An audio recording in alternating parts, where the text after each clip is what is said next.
உபாகமம் 20வது அதிகாரம். உபாகமம் 20வது அதிகாரத்தில் ரொம்ப அழகாக இருந்தது. முதல் வசனமே எப்படி இருந்தது அப்படின்னா, நீ உன் சத்துருக்களுக்கு எதிராக யுத்தம் செய்ய புறப்பட்டு போகையில் அப்படின்னு சொல்லி அந்த வார்த்தை இருந்தது. எனக்கு அந்த வார்த்தையை பார்த்தோன்னே நம்மெல்லாம் புது உடன்படிக்கைக்குரியவர்கள், இயேசு கிறிஸ்துவை விசுவாசிக்கிறவர்கள். நம்மளுடைய சத்துருக்கள் அப்படின்னு சொல்லும்போது பாவத்தை குறிக்கிறது, பிசாசை குறிக்கிறது, மரணத்தை குறிக்கிறது. இதுதான் நம்மளுடைய சத்துருக்கள். நம்மளுக்கு விரோதமாய் சத்துரு கொண்டு வருகிற காரியங்கள், தேவனை விட்டு விலக்குவதற்கு நம்ம ஏவுகிற காரியங்கள், அதுதான் சத்ரு. அப்படின்னு பார்க்குறப்போ, நீ உன் சத்துருக்களுக்கு எதிராக யுத்தம் செய்ய புறப்பட்டு போகையில் அப்படின்னு சொல்லி அவர்களுக்கு பயப்படாயாக அப்படின்னு இருந்தது. அதுக்கப்புறம் இருந்த வார்த்தைகள்லாம் அப்படின்னு சொல்லி பார்க்கலாம் அப்படின்னு சொல்லி நான் யோசித்தேன். ஸோ நம்ம அதை பார்க்கலாம். குதிரைகளையும் ரதங்களையும் உன்னிலும் பெரிய கூட்டமாகிய ஜனங்களையும் கண்டால் அவர்களுக்கு பயப்படாயாக. யுத்தம் செய்ய புறப்பட்டு போகையில், நம்ம எல்லாருக்குமே தெரியும், நம்ம கிறிஸ்தவர்கள், நமக்கும் கூட ஒரு போராட்டக்களம் உண்டு அப்படின்னு சொல்லி. இந்த உலகத்தில் நம்ம இயேசு கிறிஸ்துவை விசுவாசித்து நம்ம வாழ்கிற வாழ்க்கை தான் நம்மளுடைய போராட்டக்களம். அப்போ புறப்பட்டு போகையில் என்ன வருமா? குதிரைகள், ரதங்கள், உன்னிலும் பெரிய கூட்டமாகிய ஜனங்கள். சத்ரு கொண்டு வருகிற காரியங்கள் விதவிதமாக வருது. எல்லாம் பலமுள்ளதாய் இருக்கிறது. உன்னிலும் பெரிய கூட்டமான ஜனங்களாக இருக்கிறது. அவர்களுக்கு பயப்படாயாக. கர்த்தராகிய தேவனுக்கு தெரியும், நம்ம எப்போவுமே பயந்தவர்கள், எதுக்கெடுத்தாலும் பயந்து கொண்டு இருக்கிறவர்கள். அதனால தான் வேதத்தில் அநேக நேரம் பயப்படாத கலங்காத அப்படின்னு சொல்லி அவர் சொல்லிகிட்டே வர்றார். இப்போ அவர்களுக்கு பயப்படாதாக, உன்னை எகிப்து தேசத்துலேருந்து புறப்பட பண்ணினா உன் தேவனாகிய கர்த்தர் உன்னோடே இருக்கிறார். அதுவும் நம்மளுக்கு தெரியும், கர்த்தர் நம்மோட இருக்கிறார். எகிப்து தேசத்துலேருந்து புறப்பட பண்ணின அப்படின்னு சொல்லும்போது விசுவாசிகளாகிய நமக்கு தெரியும், பாவத்திலிருந்து நம்மை மீட்ட தேவன், அவரை விசுவாசிக்கத்தக்கதாக நம்முடைய இருதயத்தை திறந்த தேவன், அவர் உன்னோட இருக்கிறார். உன் தேவனாகிய கர்த்தர் உன்னோடே இருக்கிறார் அப்படின்னு வருது. நீங்கள் யுத்தம் செய்ய தொடங்கும் போது ஆசாரியன் சேர்ந்து ஜனங்களிடத்தில் பேசி. இப்போ யுத்தம் செய்ய தொடங்கும் போது, யுத்தத்தில் பாதியில் நிற்கும் போதோ இல்லை என்ன செய்ய திகைத்து நிற்கும் போதோ இல்லை, யுத்தம் தொடங்கும் போது, என்றைக்கு நம்ம இயேசு கிறிஸ்துவை விசுவாசித்து அவருடைய ராஜ்யத்துக்குள்ளே வருகிறோமோ அன்றைக்கே நம்மளுடைய யுத்தம் தொடங்கியது. சத்ரு நமக்கு எதிராக அநேக காரியங்களை கொண்டு தேவனை விட்டு பிரிக்கிறதுக்கு போராடுகிறான். அப்போ அந்த யுத்தம் தொடங்கும் போது ஆசாரியன் சேர்ந்து அப்படின்னு சொல்லப்பட்டிருக்கு. நம்முடைய பிரதான ஆசாரியன் இயேசு கிறிஸ்து, நமக்கு தெரியும். அப்போது அவருடைய ஜனங்கள் யுத்தத்துக்கு போகும்போது முதலாவது வந்தது அதிபதியோ சேனை தலைவர்களோ அல்ல, ஆசாரியன் சேர்ந்து அப்படின்னு சொல்லப்பட்டிருக்கு. இங்கிலீஷில் when you are approaching the battle, the priest shall come forward and speak to the people. அப்போ நம்ம என்னைக்கு தேவன் நம்மளை ரட்சித்து அவருடைய ராஜ்யத்துக்குள்ளே கொண்டு வருகிறாரோ அவர் தான் முன்னாடி வர்றார் முதல்ல. அப்போ நம்ம அந்த பேட்டில் அப்ரோச் பண்ணும்போதே, when you are approaching the battle, the priest shall come forward and speak to the people. நம்ம கூட அவர் பேசுகிறார். என்ன பேசுகிறார் அவர்? முதல்ல அவர் பேசுகிற வார்த்தை என்னன்னு பார்த்தா, இஸ்ரவேலரே கேளுங்கள். இப்போ முதல்ல நம்மளை கேட்கணும் அப்படின்னு சொல்கிறார். இஸ்ரவேலரே கேளுங்கள், இன்று அப்படின்னு சொல்கிறார். நீங்கள் யுத்தத்துக்கு கிளம்பும்போது அப்படின்லாம் ஆரம்பிக்கல. இன்று அப்படின்னு சொல்லும்போது எல்லா நாளுமே நம்மளுக்கு போராட்டம் தான். அந்த ஒவ்வொரு நாளுக்கும் அவர் கொடுக்குற ஒரு காரியம், நம்மளுக்கு கொடுக்குற ஒரு கமாண்ட்மெண்ட் என்ன அப்படின்னு சொன்னால், இன்று உங்கள் சத்ருக்களுடன் யுத்தம் செய்ய போகிறீர்கள். ஒவ்வொரு நாளும் நம்மளுக்கு யுத்தம்தான். பிசாசனோட, பாவத்தோட, தேவனை விட்டு பிரிக்கிற காரியங்கள் எல்லாமே நம்மளுக்கு யுத்தம்தான். அப்போ இன்று உங்கள் சத்ருக்களுடன் யுத்தம் செய்ய போகிறீர்கள். ஸோ ரெடி, நம்ம போகிறதுக்கு ரெடியாக இருக்கிறோம். ஆசாரியனாகிய இயேசு கிறிஸ்து நம்மகிட்ட பேசுகிறார். என்ன பேசுகிறாரு அப்படின்னு சொன்னால், உங்கள் இருதயம் துவள வேண்டாம், நீங்கள் அவர்களை பார்த்து பயப்படவும் கலங்கவும் தத்தளிக்கவும் வேண்டாம். அப்போ அவருக்கு என்ன தெரிகிறது அப்படின்னு சொன்னால், நம்மளுடைய இருதயம் துவண்டு போகக்கூடும், நம்ம பயப்படக்கூடும், நம்ம கலங்கி போகக்கூடும், நம்ம தத்தளிக்கக்கூடும் அப்படின்னு சொல்லி. அப்போ எல்லா இடத்துலையும் பயப்படாதே கலங்காதே அப்படிங்கிற வார்த்தையை நம்ம பொதுவாக அப்படி எடுத்துகிட்டு போயிடும், பயப்படக்கூடாது அப்படின்னு சொல்லி. ஏன் இத்தனை வார்த்தை கொடுத்துருக்கு அப்படின்னு சொல்லி எனக்கு ஒரு எண்ணம். உங்கள் இருதயம் துவள வேண்டாம், பயப்பட வேண்டாம், கலங்க வேண்டாம், தத்தளிக்க வேண்டாம். ஏன்னா குதிரைகள், ரதங்கள், உன்னிலும் பெரிய கூட்டமாகிய நம்ம கண்ட்ரோலுக்கும் அப்பாற்பட்ட காரியங்கள் சத்ரு கொண்டு வர போகிறான். நீங்கள் யுத்தத்தில் நிற்கிறீங்க அப்படிங்கிறப்போ இந்த காரியங்கள்லாம் நடக்கும். இதெல்லாம் வேண்டாம் உனக்கு, ஏன்னா ஆசாரியன் உன்னை வந்து உனக்கு முன்பாக வந்து நின்று உன்னை நான் பலப்படுத்துகிறேன் அப்படின்னு சொல்லி அவர் சொல்கிறாரு. அப்போ உங்கள் இருதயம் துவள வேண்டாம். இந்த 4 காரியங்களையும் இன்றைக்கி நம்ம பார்க்கலாம். அந்த முழு 20வது அதிகாரம் முழுவதுமே நமக்கு தான் சொல்லப்பட்டிருக்க மாதிரி எழுதப்பட்டிருக்கிறது. ஆனால் இன்றைக்கி நம்ம பார்க்க போது இந்த 2 வசனங்கள். நீங்கள் யுத்தம் செய்ய தொடங்கும் போது ஆசாரியர் நமக்கு சொல்லுகிற காரியம், இன்று நீங்கள் யுத்தம் செய்ய போகிறீர்கள், உங்கள் இருதயம் துவள வேண்டாம், பயப்பட வேண்டாம், கலங்க வேண்டாம், தத்தளிக்க வேண்டாம். ஒன்று ஒன்றா நம்ம சிம்பிளாக பார்க்கலாம். ஃபஸ்ட்டு, உங்கள் இருதயம் துவள வேண்டாம், இல்லை சோர்ந்து போக வேண்டாம். Do not B faint hearted அப்படின்னு சொல்லப்பட்டிருக்கு. ஆரம்பத்திலே வந்து ஒரு சோர்வு வந்துடுது. நம்ம வந்து கிறிஸ்துவ வாழ்க்கைக்குள்ளே வந்த உடனே நம்ம வந்து மெச்சூர் ஆகணும். அதுதான் தேவன் நம்ம கிட்ட விரும்புகிறது. நம்ம விசுவாசத்தில் மெச்சூர் ஆகும்போது தான் தேவனுடைய நாமத்தை மகிமைப்படுத்துகிறவர்களை நம்ம விளங்குவோம். புறஜாதிகளையும் நம்ம உள்ளே கொண்டு வர முடியும். அதுதான் அவருடைய நோக்கமே. அவருடைய நாமம் மகிமைப்பட வேண்டும் என்பது தான் அவருடைய நோக்கமே. நான் தேவனானால் என்னுடைய கனம் எங்கே, என்னுடைய மகிமை எங்கே அப்படின்னு தான் தேவன் கேட்கிறார். அப்போது நம்மளுடைய போராட்டத்துக்குள்ளே நம்ம போகும்போதே நம்ம ஆரம்பிச்சிட்டதுக்கப்புறம் உங்கள் இருதயம் துவள வேண்டாம் அப்படின்னு சொல்லும்போது அது எப்படி துவண்டு போகுது அப்படின்னு சொன்னால், எடுத்த உடனே லாஸ் ஆஃப் ஹோப், நம்பிக்கையின்மை தான் நம்மளுக்கு வருது. எல்லாருடைய வாழ்க்கையும் வந்து போராட்டத்தில் தான் போகுது. விசுவாசியாக இருந்தாலும் சரி, இயேசு கிறிஸ்துவை விசுவாசியாதவர்களாக இருந்தாலும் சரி, புற ஜாதிகள் புற இனத்தவர்களாக இருந்தாலும் சரி, அவங்களும் வந்து இதே வாழ்க்கையை தான் வாழுகிறாங்க. அப்போ நம்மளுக்கும் அவங்களுக்கும் என்ன வித்தியாசம் அப்படின்னு சொன்னால், அவங்களுக்கு நம்பிக்கை இல்லை, நமக்கு நம்பிக்கையின் தேவன் ஒருவர் இருக்கிறார். அப்போ நம்மளுடைய நம்பிக்கை எப்படி இருக்கணும்? நம்மளுடைய இருதயம் வந்து துவண்டு போகக்கூடாது, ஃபெயிண்ட் ஹார்ட்டடாக இருக்கக்கூடாது அப்படின்னு சொல்லும்போது, காரியங்கள் நமக்கு எதிராய் வரும்போது, தேவனை விட்டு நம்ம பிரிக்கக்கூடிய காரியங்கள், அது ஒரு பாவமோ இல்லை ஒரு சூழ்நிலையோ இல்லை ஒரு வியாதியோ இல்லை ஒரு சோர்வோ வரும்போது, முதலாவது இருதயம் துவண்டு போகக்கூடாது. முதல்ல எடுத்தோடனே நான் இவ்வளோ விசுவாசிச்சிருக்கிறேன், என்ன பிரயோஜனம்? நான் அவருக்காக இவ்வளோ செஞ்சுருக்கிறேன், என்ன பிரயோஜனம்? இனிமேல் இதுலேருந்து எனக்கு சுகம் கிடைக்காது, இல்லை இனிமேல் இதுலேருந்து எனக்கு விடுதலை கிடைக்காது, நான் இத்தனை நாள் ப்ரே பண்ணி வேஸ்ட். இதுதான் வந்து ஒரு மனுஷ ஸ்பாவமாக இருக்கிறது. அதை தான் தேவன் அறிந்து முதல்ல அதை வைத்திருக்கிறார். உன் இருதயம் துவள வேண்டாம். அது வந்து பிசாசானவன் என்ன பண்ணுகிறான் அப்படின்னு சொன்னால், நம்மளுடைய வில் பவரை அட்டாக் பண்ணுறான். நம்ம எந்த பிரச்சனையும் இல்லாமல் இருக்கும்போது நம்மளுடைய வில் பவர் பயங்கர ஸ்ட்ராங்காக இருக்கும். நான் தேவனுடைய பிள்ளை, நான் அசைக்கப்படுவதில்லை அப்படின்னு சொல்லி. ஆனால் ஒரு கஷ்டம், இந்த குதிரை ரதம் போல் பெரிய ஜனங்கள், நம்மிலும் பெரியவர்கள் போல காட்சி அளிக்கிற காரியங்கள் நமக்கு முன்பாக வந்தோடனே முதல்ல அடிப்படுகிறது என்ன அப்படின்னா, அந்த வில் பவர். என்னால் முடியும், நான் கர்த்தர் மேல் உள்ள வைத்திருக்கிற விசுவாசத்தினால எனக்கு எல்லாம் நடக்கும், அந்த விசுவாசம் தான் முதல்ல அடிப்படுகிறது. அப்போ என்ன ஆகுதுன்னா, ஒரு பாரம் வருகிறது. தி ஸ்பிரிட் ஆஃப் ஹெவினஸ் அப்படின்னு சொல்லி எழுதியிருக்கிறேன். ஒரு பாரம் வந்து நம்மளை அழுத்துகிறது. அது எதை குறிக்குது அப்படின்னு சொன்னால், நம்மளுடைய நம்பிக்கையின்மையை குறிக்கிறது. அது நம்மளை என்ன பண்ணுது? இனிமே ஜெபிக்க தேவையில்லை, ஏன்னா திரும்ப திரும்ப எத்தனையோ மாதமாக ஜெபம் பண்ணுறோம், எத்தனையோ வருஷமாக நம்ம ஜெபம் பண்ணிகிட்ருக்கோம், ஒன்றும் நடக்கலை அப்படிங்கிற ஒரு சோர்வை சத்ரு நமக்கு கொண்டு வருவான். அதுதான் நம்மளுக்கு ஒரு யுத்தம். அப்போ அந்த யுத்தத்தில் தேவன் சொல்லுகிறாரு, உங்கள் இருதயம் துவள வேண்டாம், உங்களோட வில் பவர் எப்போவுமே ஸ்ட்ராங்காக இருக்கட்டும். சங்கீதத்தில் வந்து தாவீது சொல்லுகிறார், என் ஆத்துமாவை நீ ஏன் கலங்குகிறாய், நீ ஏன் தேங்குகிறாய், தேவனை நோக்கி காத்துரு அப்படின்னு சொல்லி நம்ம பார்க்குறோம். அவர் அதில் 2-3 இடத்துல அதே வார்த்தையை சொல்லி அவர் வந்து சொல்கிறத நம்ம பார்க்கலாம்.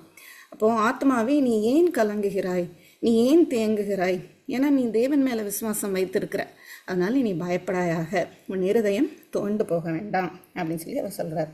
அதுக்கப்புறம், நீங்கள் அவர்களை பார்த்து பயப்படவும் கலங்கவும் தத்தளிக்கவும் வேண்டாம். ஸோ பயப்பட வேண்டாம். பயப்படுறது அப்படிங்கிறது என்ன அப்படின்னு சொன்னால், ஒரு சடன் ஷாக் வர்ற மாதிரி. அதாவது நல்ல ப்ரிப்பேர்டாக தான் போகிறோம். சரி, ஃபஸ்ட்டில் நம்ம துவளலை, இருதயம் வந்து துவளலை, நான் நம்பிக்கையோடு தான் இருக்கிறேன் அப்படின்னு போகிறேன். ஆனால் அந்த ப்ரொலாங்டு பீரியடு போயிட்டே இருக்குது அப்படின்னு சொல்லும்போது, நம்மளுக்கு வந்து வர நெகட்டிவ் தாட்ஸ் வந்து நம்மளை என்ன பண்ணுது அப்படின்னு சொன்னால், பெருசாக நம்மளுக்கு இருக்குது. நம்மளுடைய கண்களுக்கு முன்பாக தேவனை காட்டிலும் அந்த பெருசாக நிற்குது. அப்போ அதை பார்க்கும்போது, அவ்வளோதான், தேவன் என்னை கைவிட்டுட்டாரு அப்படின்னு சொல்லி நம்ம ஒரு முடிவுக்கு வருகிறோம். அப்போது செக்யூரிட்டி வந்து அட்டாக் ஆகுது. பிசாசானவன் என்ன பண்ணுறான் அப்படின்னு சொன்னால், என்னை தேவன் வேலியடைத்து பாதுகாத்து கொண்டு இருக்கிறார் அப்படிங்கிறதெல்லாம் நம்மளுக்கு தெரியும். அந்த நம்பிக்கையில் ஸ்டார்ட் பண்ணுறோம், இருதயம் துவளாமல் சரி ஓகே அப்படின்னு சொல்லி நம்ம போகிற நேரத்தில் திடீர்னு ஏதோ ஒரு காரியம் வந்து நம்மளுக்கு ஒரு பெரிய ஷாக்கை கொடுக்குது, நம்மளுக்கு ஒரு பயத்தை கொடுக்குது. அவர் வேலி அடைத்ததை நம்ம மறந்து போய் விடுகிறோம். அப்போது நம்ம வந்து எப்படி இருக்கிறோம் அப்படின்னா, தேவன் என்னை கைவிட்டுட்டாரோ, யோபுல நம்ம பார்க்குறோம், தேவன் வந்து என்னை கைவிட்டார், இப்போவே அவர் என்கிட்ட பேசியே ஆகணும் அப்படின்னு சொல்லி யோபு அங்கலாய்க்கிறத நம்ம பார்க்குறோம். அதே போல் தான் நம்மளுடைய வாழ்க்கையிலும் திடீர்னு ஒரு நம்பிக்கையாக நம்ம சரி இந்த இதை எப்படியாவது கடந்து போயிடலாம் அப்படின்னு போயிட்டு இருக்கும்போது வர நியூஸ் இல்லை வர காரியங்கள் வந்து நம்ம என்ன பண்ணுது அப்படின்னா நம்மளை பயங்காட்டிடுது, தேவன் வந்து கைவிட்டுட்டார் அப்படின்னு சொல்லி. ஸோ இதுதான் ஸ்பிரிட் ஆஃப் ஃபியர். தேவன் வந்து நம்மளுக்கு பயமுள்ள ஆவியை கொடுக்கல அப்படின்னு நம்ம தீமோத்தேயுல பார்க்குறோம். இதெல்லாம் நம்மளுக்கு தெரியும் தான், ஆனால் நம்மளுடைய நார்மல் லைஃப்பில் நம்மளுக்கு இது வரும்னு தெரிஞ்சு தான் அவர் சொல்கிறாரு, பயப்பட வேண்டாம் அப்படின்னு சொல்லி. நீங்கள் அவர்களை பார்த்து பயப்பட வேண்டாம் அப்படின்னு. அப்போ நீதிமொழிகள் 3:25 பார்க்குறோம், சடுதியான திகிலும் துஷ்டர்களின் பால் கடிப்பும் வரும்போது நீ அஞ்ச வேண்டாம். சடுதியான அந்த திடீர்னு எதிர்பார்க்காத வேலையில் சரி இது எப்படியாவது பாசிட்டிவாக போயிடும் அப்படின்னு சொல்லி நம்ம போயிட்டுருக்க நேரத்தில் ஒரு ஷாக் வருதுல்ல, அது வந்து நம்மளுக்கு என்னத்தை உண்டாக்கிறது அப்படின்னு சொன்னால் பயத்தை உண்டாக்கிறது. அது தேவன் அறிந்திருக்கிறார். அவர் அவருடைய பிள்ளைகள் வந்து பயந்தான் நீங்கள் என் பிள்ளைகள் இல்லை அப்படிங்கிறதுக்காக அவர் சொல்லலை. நம்மளுக்கு அது வரும்னு தெரிஞ்சு தான் அவர் அந்த வார்த்தைகளை எழுதி வைத்திருக்கிறார். அதனால் நம்ம வந்து நம்பிக்கையோடு இருந்தால் கூட அடுத்து வருகிற பயம் இருக்குல்ல, அந்த பயம் வந்து நம்மளுக்கு இருக்கக்கூடாது. நம்மளுக்கு அப்படி பயம் வருகுது அப்படின்னு சொன்னால் அது எதை குறிக்குது அப்படின்னா, தேவன் என்னை வேலியடைத்து பாதுகாத்து கொண்டு இருக்கிறாங்கிறத நான் சந்தேகப்படுகிறேன், மறந்து போகிறேன், சந்தேகப்படுகிறேன். அவர் என்னை பாதுகாக்க மாட்டாரோ அப்படிங்கிற ஒரு கேள்வியை தான் நம்ம தேவன் கைவிட்டுட்டாருங்கிற ஒரு எண்ணத்துக்குள்ளே போகிறதுக்கு வைக்குது. ஸோ கர்த்தர் என்ன சொல்லுகிறாரு அப்படின்னு சொன்னால், அந்த ஆசாரியன் என்ன சொல்லுகிறாரு அப்படின்னா பயப்பட வேண்டாம் அப்படின்னு. அடுத்து வந்து கலங்க வேண்டாம் அப்படின்னு சொல்லி.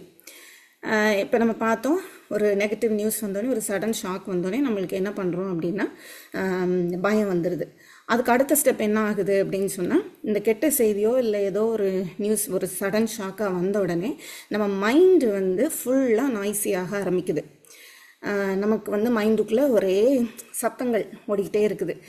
இதனால் ஆயிருக்குமோ, அதனால் ஆயிருக்குமோ, இப்படி ஆயிடுச்சோ, அப்படி ஆயிடுச்சோ அப்படின்னு சொல்லி. இது என்ன பண்ணுது அப்படின்னு சொன்னால் நம்மளுடைய தூக்கத்தை கெடுக்குது, நம்முடைய சமாதானத்தை கெடுக்குது. அப்போ சத்ரு என்ன பண்ணுகிறான் அப்படின்னு சொன்னால் நம்முடைய சமாதானத்தை அட்டாக் பண்ணுறான், பீஸை வந்து அட்டாக் பண்ணுறான்.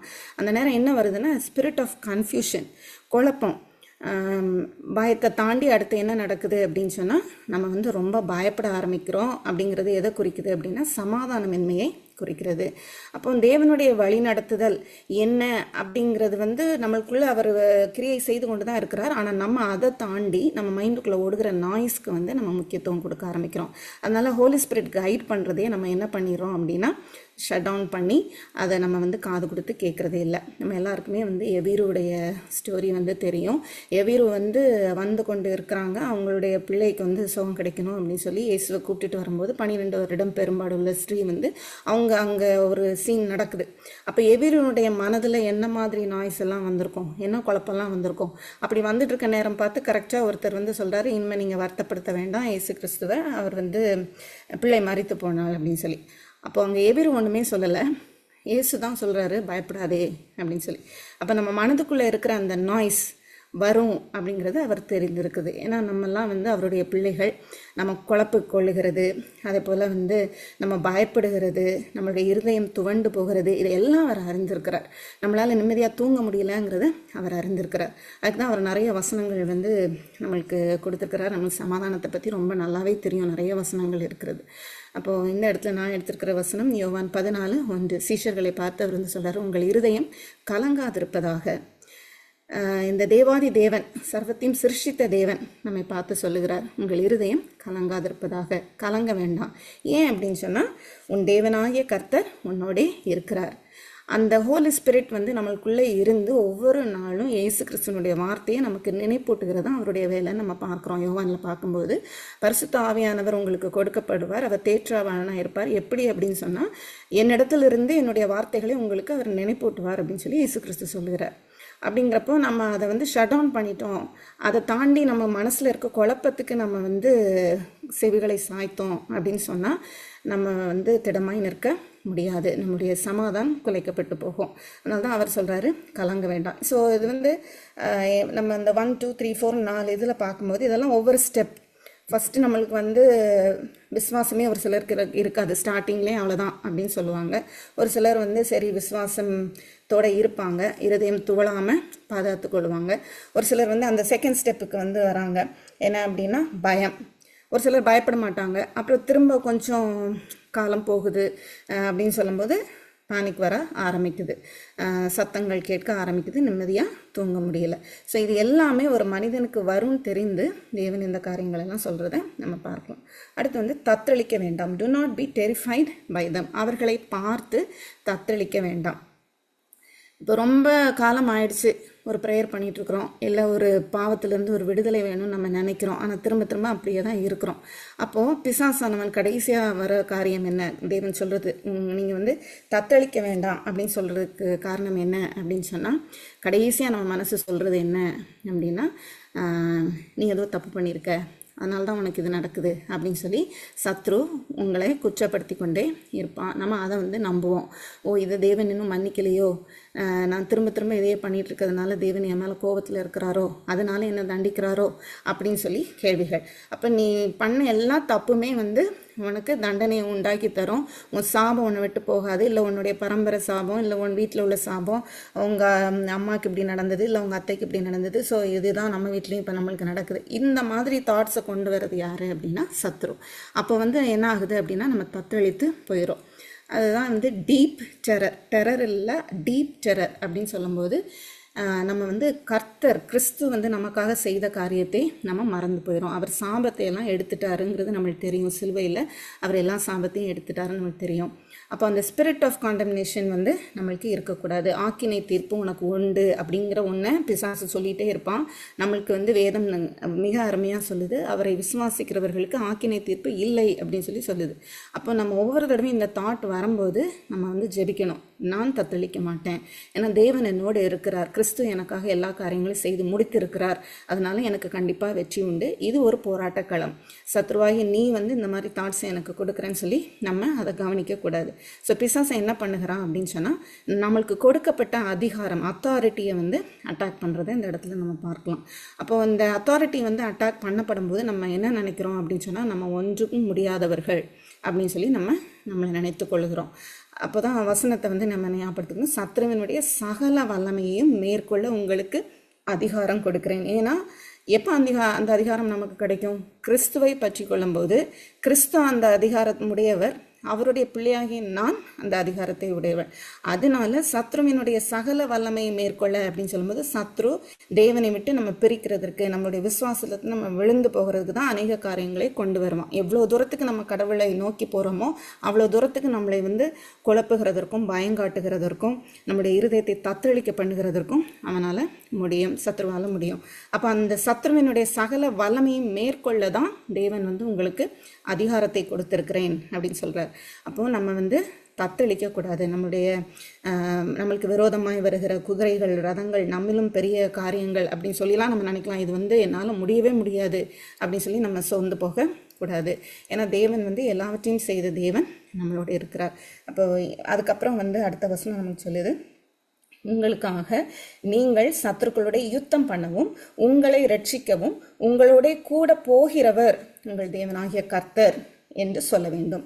ஆசாரியன் வந்து என்ன சொல்றாரு அப்படின்னு சொன்னா, உங்களுக்காக நீங்கள் சத்துருக்களோட யுத்தம் பண்ணவும் உங்களை ரட்சிக்கவும். ஸோ யுத்தம் பண்ணவும் அவர் அலோ பண்றாரு. அந்த யுத்தத்துல இருந்து நம்மை ரட்சிக்கவும் அவர் தான் வல்லவர். உங்களை ரட்சிக்கவும் உங்களோட கூட போகிறவர். இடையில எங்கேயுமே அவர் கர்த்தர் வந்து உங்களை விட்டு போகலை, அவர் உங்களோட போய் கொண்டு தான் இருக்கிறார் யுத்தத்தில். அப்போ உங்களோட கூட போகிறவர் உங்கள் தேவனாகிய கர்த்தர் என்று சொல்ல வேண்டும். இதை வந்து உபாகமத்தில் மோசே சொல்லும்போது, ஒரு யுத்தத்துக்கு நீங்கள் கடந்து செல்லும்போது, அவங்க இஸ்ரவேலர்கள் வந்து ஒரு யுத்தத்துக்கு கடந்து செல்லும்போது அக்கம் பக்கத்தில் இருக்கிற ஏரியாவெல்லாம் அவங்க ஆக்கிரமிக்கிறதுக்கு, வின் பண்ணி அந்த ஏரியாவெல்லாம் வந்து தங்களுக்கு சொந்தமாக எடுத்துக்கொள்கிறதுக்கு போகும்போதே இவ்வளோ காரியங்களை வந்து சொல்லியிருப்பாரானால், நம்மளுடைய ஜீவன் வந்து மிகவும் விலை மதிப்பற்றது அவரை பொறுத்த வரைக்கும். அவருடைய கரத்திலிருந்து ஒருவரையும் வந்து அவருடைய பிள்ளைகளை பறித்து கொள்ள முடியாது அப்படின்னு சொன்னால், இந்த வார்த்தைகளை ஸ்பிரிச்சுவலாக நம்ம பார்க்கும்போது, நம்மளுடைய ஸ்பிரிச்சுவல் லைஃபுக்குன்னு இந்த வார்த்தைகளை எடுக்கும்போது இன்னும் எவ்வளோ வைராக்கியமாக நம்ம இந்த வார்த்தைகளை எடுக்கணும் அப்படின்னு சொல்லி நம்ம பார்க்கணும். இந்த முழு அதிகாரம் இதில் வந்து மொத்தம் 20 வசனம் இருக்குது. 20 வசனமுமே அப்படி தான் சொல்லப்பட்டிருக்கிறது. அது ஒவ்வொரு காரியங்களையும் நம்ம வந்து வியாக்கியானப்படுத்தி பார்க்கும்போது அவ்வளவு அருமையாக இருக்கிறது தேவனுடைய வார்த்தை. புது உடன்படிக்கைக்குள்ளே இருக்கிற நமக்கு இந்த வார்த்தைகள் எப்படி இருக்கிறது அப்படின்னு சொல்லி பார்க்கலாம். ஆனால் இன்றைக்கி வந்து இந்த முதல் 4 வசனங்கள் மட்டும் நம்ம பார்த்துருக்குறோம். ஸோ இன்றைக்கி நம்மளுக்கு கர்த்தர் சொல்லுகிறாரு, நம்ம அனுதினமும் ஒவ்வொரு நாளும் நம்மளுக்கு வந்து போராட்ட களம்தான்.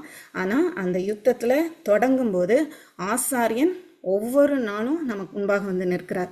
அவர் வந்து சொல்கிறார், இன்று நீ யுத்தத்துக்கு போகிற, நீ வந்து உன்னுடைய இருதயத்தை துவண்டு போக பண்ண வேண்டாம். அதே போல் நீ அவர்களை பார்த்து பயப்பட வேண்டாம். உனக்கு வர்ற காரியங்களை குறித்து நீ பயப்பட வேண்டாம், கலங்க வேண்டாம், தத்தளிக்க வேண்டாம். ஏன்னா உன்னோடு சத்துருக்களை யுத்தம் பண்ணவும் அவர்களை ரட்சிக்கவும் உங்களை ரட்சிக்கவும் உங்களோடே கூட போகிறவர், உன்னோடே கூட வரப்போகிறவர் யார் அப்படின்னா உன் தேவனாகிய கர்த்தர் அப்படின்னு சொல்லி ஒவ்வொரு நாளும் ஆசாரியனாகிய கிறிஸ்து பரிசுத்த ஆவியானவர் மூலமாக நமக்கு வந்து சொல்லிக்கொண்டே இருக்கிறார். எவ்வளவு பெரிய பாக்கியம் அப்படிங்கிறத நம்ம முதலாவது உணர வேண்டும். ஏன்னா பிற மதத்தவர்களுக்கு வந்து இந்த பாக்கியம் கிடையாது. ஆனால் தேவன் வந்து நம்மளுக்கு அருமையான ஒரு பாக்கியத்தை கொடுத்துருக்கிறார். அதனால் இந்த வசனங்களை பிடித்து கொண்டு அந்த பயம் இதெல்லாம் நம்மளுக்கு வரக்கூடியவர்கள் தான். தேவன் சொல்லுகிறாரு, பயப்படாதீங்க, கலங்காதீங்க, நான் வந்து உங்கள் கூடவே என்றைக்குமே இருக்கிறேன், யுத்தத்தில் உங்கள் கூட நான் வருகிறேன் அப்படிங்கிறத சொல்கிறார். அதனால் யுத்தத்தை மேற்கொண்டு ஜெயம் கொள்ள நம்ம வல்லமை உடையவர்கள் அப்படிங்கிறத என்றைக்குமே நம்ம ஞாபகத்தில் வைத்துக்கொள்ள வேண்டும். கர்த்தர் தாமே இந்த வார்த்தைகளை ஆசீர்வதிப்பாராக.